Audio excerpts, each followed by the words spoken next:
Kurt, what after a game like that, just what's the feeling or the takeaway you've got right now?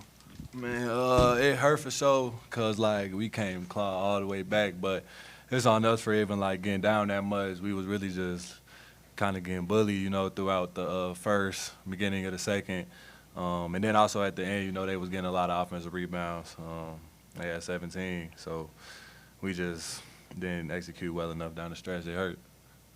What was that like the last, I don't know, 25 minutes or so where you guys, you know, the six of you played a ton of minutes. I mean, what was that push like for you guys? Man, it felt, it was just like we was just in the moment, man. We felt the momentum changing, crowd was into it, and just trying to pressure the ball like as relentless as we could, and I feel like that really helped us, you know, get back in the game.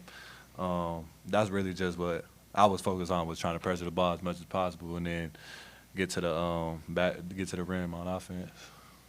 Milan, what changed? I know obviously the ball pressure picked up and everything, but when you guys made the big run to get back from 21, you, I think, tied the game the first time with the three. Just the atmosphere, Hilton's as loud as you probably heard it. Just what's going through your mind? We've probably completed this, or you know, we know we've got a long road ahead still. Just tough one, tough pill to swallow. Because like you said, we came all the way back and we got to double overtime, and I think we just started out them overtimes a little too slow. We got down right away, and I think that was the biggest thing because we were still fighting back in overtime. Kind of just felt like an uphill battle the whole time, but shout out to fans, like you said. I don't think they sat down in the second half, so I mean, it was pretty loud in there, so respect them for that. And Kurt, was it something where maybe early on you guys couldn't get a shot to fall, even though you're forcing all those turnovers? You felt like maybe a bit of missed opportunity. If you create maybe a 10, 12-point lead instead of a 7, 9-point lead, maybe you can almost run away with it. Yeah, even like the first 6 minutes, like when we got to the first minute, it was 2-0, so they didn't score for 6 minutes, and if we would have just got a couple buckets to go down, it's 8-0, 9-0, and now they got to come back a little bit more than, you know, they had to. So we definitely let them off the hook a little bit there. So, yeah, it would have been nice, you know, to score more, but we can't let that affect our defense because then once they got it rolling, they really got it rolling. Milan, it looked like the possession at the end of double overtime kind of broke down. Could you take us through what you saw there? I think they guarded it well. We were trying to get it inside to Joshua.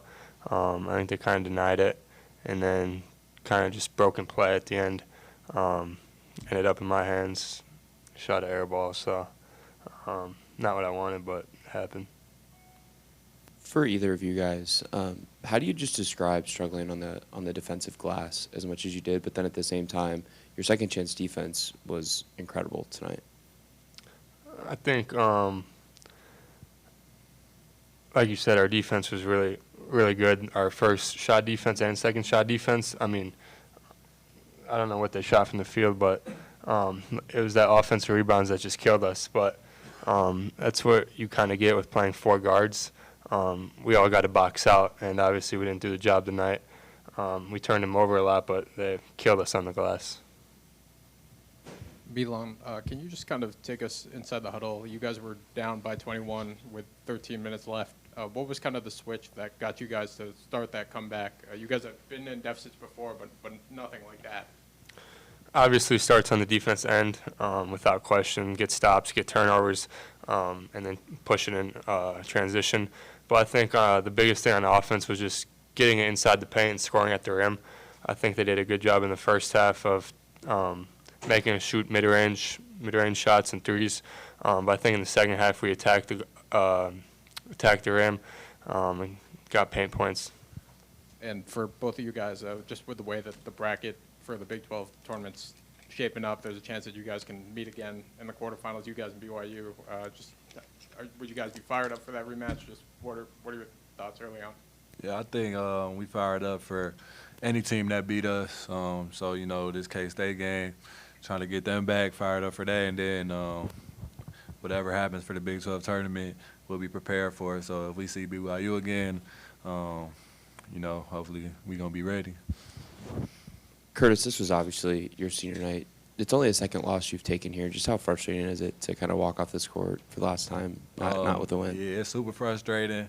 Anytime you lose, in general, especially at home, it was almost felt like the last year game a little bit, but even more crazy because I think last year we got down like 15, 16 to them, but this time it was 21, and somehow we managed to come back. So, yeah, it hurts, especially just, the way that we fought back, got to overtime, felt like we had all the momentum, but they made some big plays down the stretch. Number 13, he was offensive rebounding crazy, and number 30 hit some big shots. And then they made their free throws a lot down the stretch, too. And then one more follow-up from me. I don't know if you noticed this or heard it. Walking off the court, there was a large group of fans that sit behind your bench that seemed to just kind of stand up and give you guys a standing ovation as you walked off. If you saw that, what kind of emotions kind of go through your head as, this is the last time we're going to experience something like that? It means a lot. It just shows, the class act of them fans that we have behind us, because, I know fans don't like us losing. So just for them to be able to, show some appreciation, it means a lot. To Kurt, just to kind of follow up on that, just senior night, just what was the emotions for you, and just what has it meant to play at Hilton these past 2 seasons? Yeah, I mean, I was thinking about it sometimes, just like, going through the warm-ups and stuff like this, my last one, this, and that. But, I mean, it felt kind of just like, we was competing, like, at the end of the day, just trying to win. So, there were some times I thought about it, but when the game was on, it was really just try to come back and get the win. Milan, obviously late in the game, you and Heisey kept switching out, with Heisey being on the defensive end, you're on the offensive end. What was that kind of process like, just knowing that you guys would switch every time you guys get the opportunity to? Just be ready for my opportunity. He's obviously a great defender, so having him on the defense end really helped us. He made a couple big plays today, a couple big turnovers that really helped us. And then going in the offense end, just hopefully making plays, spreading the floor for my team. Thanks, everyone. Appreciate it.